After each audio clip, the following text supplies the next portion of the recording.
Well, after decades of denial and secrecy and flat-out lying, America's defense establishment is finally admitting some of what it knows about UFOs.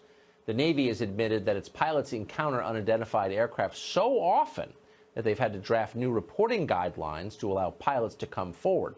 It's easy to find this funny, but it's also scary if you think about it.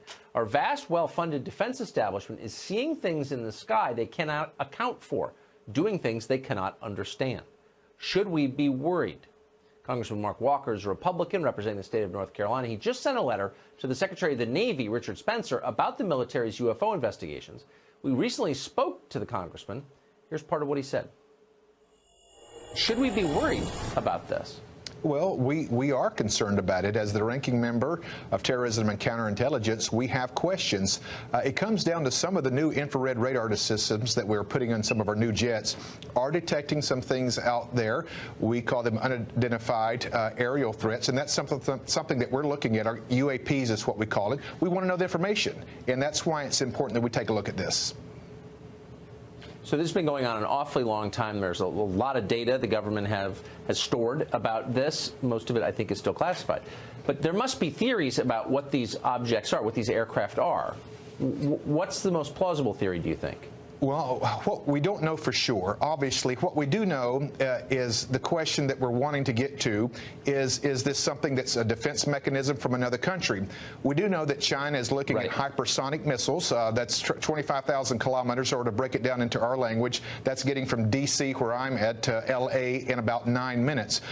We don't know that the nuclear warheads can be attached to those. Is it something like that, or is it something more? We don't know, but I feel like it's something that we must take a look at, and that's why we've written Secretary Spencer of the Navy. Is there any indication that you're aware of that these sightings are foreign aircraft, Russian or Chinese aircraft? We don't know. We have no evidence to support that. We do know there's something that's traveling at that speed of what we call hypersonic now, which is a Mach 4 or 5, not to get too technical. That is something that we want to know. Is this something that another defense system in another country is more advanced, or is it something else? We're not trying to spook people out, but the AATIP, which is basically a program that the government monitors this, was to close down in 2017. So part of my question, Tucker, is it really closed down? Are we still spending resources, or is there more documentation that this program is still being able to file somewhere? That's something that we need to know, even if it's just for defense purposes alone.